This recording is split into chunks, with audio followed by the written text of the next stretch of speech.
Channel IGL classes by Ojha sir पर मैं दिवाकर ओझा आपका स्वागत करता हूं। जीके की क्लास में मैं पहली क्लास आपकी ज्योग्राफी की, जिसमें पहला चैप्टर आपका अवस्थिति एवं विस्तार। चलिए प्रारंभ करते हैं। अवस्थिति एवं विस्तार यानी हम स्थित कहाँ हैं और हमारा विस्तार कहाँ तक है। तो हम ये जानने से पहले, अवस्थिति एवं विस्तार को देखने से पहले हम ये जानते हैं कि भारत स्थित कहाँ है। तो जैसा कि आपको पता होगा, अगर हम ग्लोब की बात करें तो ग्लोब में भारत की स्थिति, यदि हम मान लें कि मेरा पूरा ग्लोब है तो ग्लोब पे 2 पॉइंट्स होते हैं। अगर मैं ग्लोब को बांटूं, ये आपका जो मेन लाइन होती है जिसे आप 0 डिग्री बोलते हैं, ये पूरे ग्लोब को 2 भागों में बांटता है, नॉर्थ एंड साउथ, उत्तरी गोलार्ध और दक्षिणी गोलार्ध। अगर हम ग्लोब नहीं पढ़ रहे हैं अवस्थिति एवं विस्तार। ग्लोब में जो अवस्थिति एवं विस्तार से जितने भी टॉपिक्स समझने हैं सिर्फ वही आज समझेंगे। बाकी आने वाली क्लासेज में हम आपको ग्लोब अलग से नया चैप्टर पढ़ाएंगे, जिसमें आपको यहाँ अक्षांश क्या है, देशांतर क्या है, विषुवत रेखा क्या है, कर्क रेखा क्या है, सारी बातें अलग से की जाएंगी। तो यदि हम ग्लोब की बात करें तो ग्लोब में ये नॉर्थ हेमिस्फीयर और ये साउथ हेमिस्फीयर यानी उत्तरी गोलार्ध और दक्षिणी गोलार्ध। और हम अगर भारत की बात करें तो भारत आपका ये उत्तरी गोलार्ध में उत्तर, और यदि इसे हम दिशा डायरेक्शन अगर देखें, इधर इसे डिवाइड कर दें तो उत्तरी गोलार्ध में एक लाइन यहाँ से और जाती है जिसे आप 23 डिग्री हाफ मिनट बोलते हैं, और उत्तरी गोलार्ध में भारत आपका आके समथिंग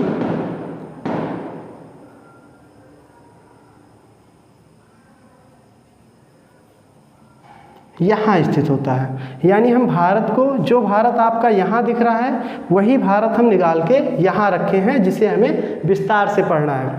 अब ये भारत आप देख पाए कि ग्लोब में आपका उत्तरी गोलार्ध और उत्तर से कहाँ, अगर हम डायरेक्शन की बात करें, ये बिल्कुल सामने आपका क्या होता है, उत्तर, और ये पूरब। यानी हम उत्तर में कहाँ हैं, पूरब। यानी अगर हमसे पूछा जाए कि भारत की स्थिति क्या होगी ग्लोब पर, तो भारत की स्थिति उत्तर गोलार्ध में पूर्वी, यानी उत्तरी गोलार्ध पूर्वी में हमारी स्थिति है। अब हम जान गए कि हमारी स्थिति कहाँ है, उत्तरी गोलार्ध में पूर्वी ओर। अब उत्तरी गोलार्ध में जब पूर्वी ओर है तो भारत बनने से पहले इसका नामकरण देखते हैं कि भारत का नामकरण, चूँकि आपको पता होगा, कोई इसे इंडिया बोलता है, कोई इसे सिंधु बोलता है, सिंधु क्षेत्र बोलता है, कोई आर्यावर्त बोलता है, कोई जम्बूद्वीप बोलता है। तो ये सारे नाम आए कहाँ से? तो नामकरण की बात की जाए तो सबसे पहले नाम इसका आर्यावर्त मिलता है कई जगह। तो आर्यावर्त कौन रखा? उत्तर भारत में रहने वाले आर्यों को सबसे पहले माना जाता है कि आर्य यहाँ रहते थे, तो उत्तर भारत में रहने वालों को आर्यावर्त बोला गया। इनसे क्या नाम पड़ा? भारत का आर्यावर्त मिला। भारतवर्ष दूसरा नाम हमें मिलता है, भारतवर्ष। तो भारतवर्ष कहाँ से नाम पड़ा? भारतवर्ष यानी यहाँ के जो प्रतापी राजा हुए, राजा भरत, उनके नाम पर यहाँ का नाम रखा गया भारतवर्ष। इसके बाद आप जानते हैं इंडिया भी बोला जाता है। तो यूनानियों ने, चूँकि यहाँ एक नदी प्रवाहित हो रही थी जिसका नाम, या भी होती है सिंधु नदी, और सिंधु नदी को वो लोग बोलते थे इंडस, और इंडस के पास रहने वालों को उन्होंने बोला, यूनानियों ने बोला इंडिया। यानी इंडिया नाम किसने दिया? यूनानियों ने। इंडिया नाम किसने दिया? यूनानियों ने। भारतवर्ष नाम कैसे पड़ा? राजा भरत के नाम पर। भारतवर्ष इसका नाम कैसे पड़ा? राजा भरत के नाम पर। और आर्यावर्त यानी आर्यों के रहने की जगह को, या आर्य जहाँ आए, जहाँ निवास स्थान अपना बनाए, उसे हम क्या बोलने लगे? आर्यावर्त। हिंदुस्तान, ईरानियों ने, चूँकि यहाँ पर हम आपको बताया कि सिंधु नदी बहती है, और ईरानियों में, वहाँ की भाषा में वो सिंधु ना बोलकर वो उस नदी को हिंदू बोलते थे, और उसी से इसका नाम क्या पड़ा? हिंदुस्तान। यानी हिंदुस्तान किसने नाम दिया? ईरानियों ने। ईरानियों ने। तो ईरानियों ने क्या नाम दिया? हिंदुस्तान।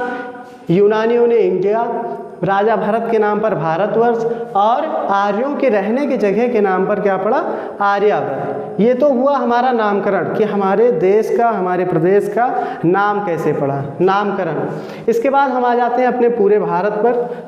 ये जो आप भारत देख पा रहे हैं, भारत का नक्शा, इसमें हम ये मान के चल रहे हैं अगर आप कंपटीशन की तैयारी कर रहे हैं किसी भी लेवल पर, तो आपको राज्यों का ज्ञान होगा कि यहाँ पर कौन सा राज्य है, यहाँ कौन सा राज्य है, यहाँ कौन सा राज्य है। जितने भी आपके 28 राज्य, 8 सब कॉन्टिनेंट्स,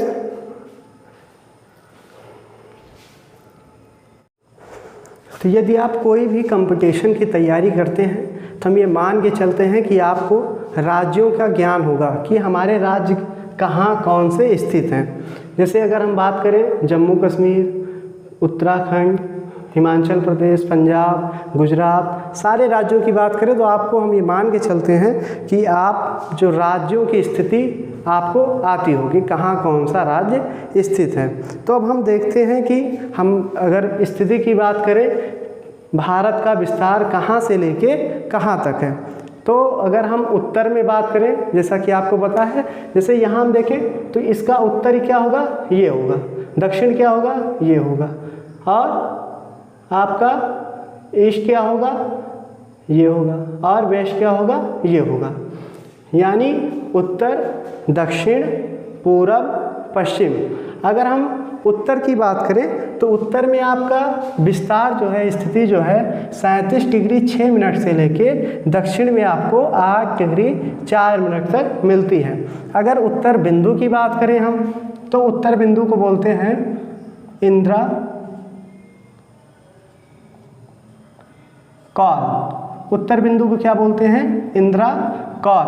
और अगर दक्षिण बिंदु की बात की जाए तो अगर इसमें दक्षिण बिंदु में भी 2 बिंदुएं हैं, जिसमें से पहली बिंदु जिसे हम बोलते हैं मुख्य भूमि दक्षिणतम बिंदु, यहाँ आपका तमिलनाडु राज्य है और तमिलनाडु में पड़ता है कन्याकुमारी, तमिलनाडु में पड़ता है कन्याकुमारी, जो आपका मुख्य भूमि दक्षिणतम बिंदु है। जबकि सबसे दक्षिणतम बिंदु आपको जो द्वीप यहाँ स्थित है, 4 द्वीपों में से ही ग्रेट निकोबार में आपको मिलेगा।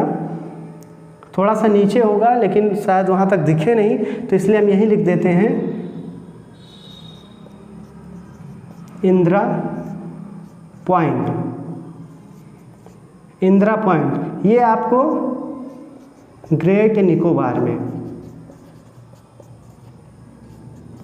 ग्रेट निकोबार में स्थित है इंदिरा पॉइंट। जबकि मुख्य भूमि दक्षिणतम बिंदु आपका तमिलनाडु में स्थित है कन्याकुमारी। कहाँ है, तमिलनाडु। और इंदिरा कौल आपका पड़ता है जम्मू एवं कश्मीर में, इसे हम बोल सकते हैं जम्मू एवं कश्मीर में। जबकि आपका ये पश्चिमी बिंदु कहाँ पड़ेगा, गुजरात में। ये आप जानते होंगे गुजरात राज्य है हमारा, और गुजरात में आपका क्या पड़ेगा, गौर माता। गुजरात में आपका पड़ेगा गौर माता। कई जगह आपको गुहा माता भी मिलेगा, गौर माता भी मिलेगा। अन्य अन्य किताबों में अन्य अन्य बातें लिखी गई हैं, जबकि आपको सिमिलर कुछ शब्द मिलेंगे, गौर माता या गुहा माता। यहाँ की अगर डिग्री की बात की जाए, अंश की बात की जाए तो 68 डिग्री 7 मिनट पश्चिम में, जबकि 97 डिग्री 25 मिनट यानी 25 मिनट आपको मिलेंगे पूर्व में। पूर्व में ये राज्य आपको पता होगा आपका कौन सा है, अरुणाचल प्रदेश। और अरुणाचल प्रदेश में ही है हमारा किबिथु।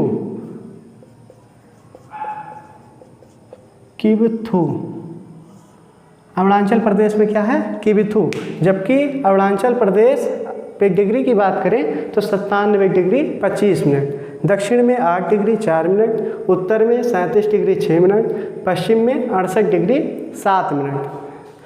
पश्चिम में बिंदु का नाम गौर माता, उत्तर में बिंदु का नाम इंदिरा कॉल, दक्षिण में बिंदु का नाम कन्याकुमारी, सबसे दक्षिणतम बिंदु की बात की जाए तो इंदिरा पॉइंट, जो आपका कहाँ स्थित है, ग्रेट निकोबार में, जबकि कन्याकुमारी आपका मुख्य भूमि दक्षिणतम बिंदु है जो आपके तमिलनाडु में स्थित है। इसके बाद बात आती है कि हमारा जो देश है इसके कौन कौन से पड़ोसी देश हैं। जैसे हम हैं तो हमारा आप कुछ पड़ोसी लोग होंगे हमारे, इसी तरीके से हमारा देश है तो हमारे कुछ पड़ोसी देश हैं। तो पड़ोसी देशों में बात की जाए तो आपका गुजरात से ही लगा हुआ क्षेत्र है आपका पाकिस्तान, गुजरात से लेके और आपका यहाँ तक जम्मू कश्मीर के जो आपका पीओके वाला क्षेत्र है, पाक ऑक्युपाइड कश्मीर तक, वहाँ तक क्षेत्र आपका किससे लगा हुआ होता है, पाकिस्तान से। तो पाकिस्तान से हमारा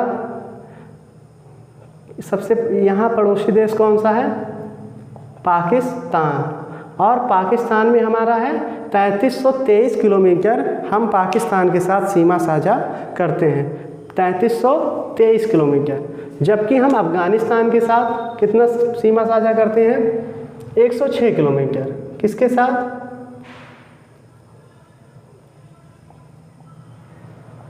अफ़गानिस्तान के साथ। अफ़गानिस्तान के साथ हम 106 किलोमीटर सीमा साझा करते हैं। और यदि बात की जाए अफ़गानिस्तान के साथ जो 106 किलोमीटर है, इसमें से मैक्सिमम आप जितने भी किलोमीटर्स हैं ये पीओके के साथ साझा करती हैं, जबकि पीओके को हम जानते हैं कि पीओके क्या है, पाकिस्तान के कब्जे में है, पीओके वाला क्षेत्र आपका पाकिस्तान के कब्जे में है। इसके बाद जम्मू कश्मीर से ही लगा हुआ क्षेत्र जो आपका चीन के साथ, किसके साथ, चीन के साथ हम सीमा साझा करते हैं।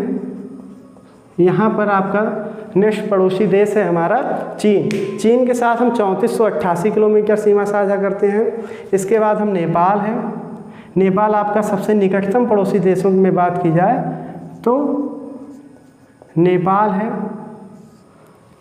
नेपाल उत्तर प्रदेश के पास ही 1751 किलोमीटर। और इसके बाद भूटान है यहाँ, और भूटान के साथ हम 699 किलोमीटर सीमा साझा करते हैं। इसके बाद हम म्यांमार, या जिसे आप बोलते हैं बर्मा, पहले इसका नाम बर्मा हुआ करता था, अब क्या बोलते हैं, म्यांमार बोलते हैं, जिसके साथ हम 1643 किलोमीटर सीमा साझा करते हैं। इसके बाद हम बांग्लादेश, ये आपका देश कौन सा है, बांग्लादेश, और बांग्लादेश के साथ 4096 किलोमीटर सीमा साझा करते हैं।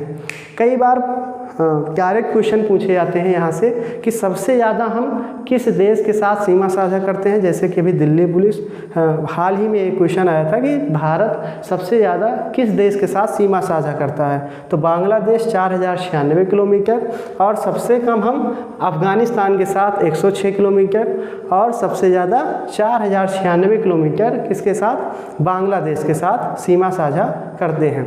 ये तो हुआ सीमा साझा करने वाले।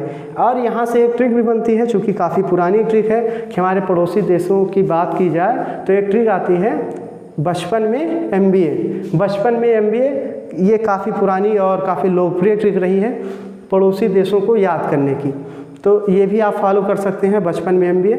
लेकिन हम तो आपसे कहेंगे कि आप एक मैप जो है आपके दिमाग में होना चाहिए, और मैप में ही हम देख पाएँ कि हमारे पड़ोसी देश एक क्रम wise, Pakistan 3323 kilometre, Afghanistan 106 kilometre, चीन इसके बाद कितना आपका 3488 किलोमीटर, नेपाल 1751 किलोमीटर, इसके बाद भूटान 699 किलोमीटर, म्यांमार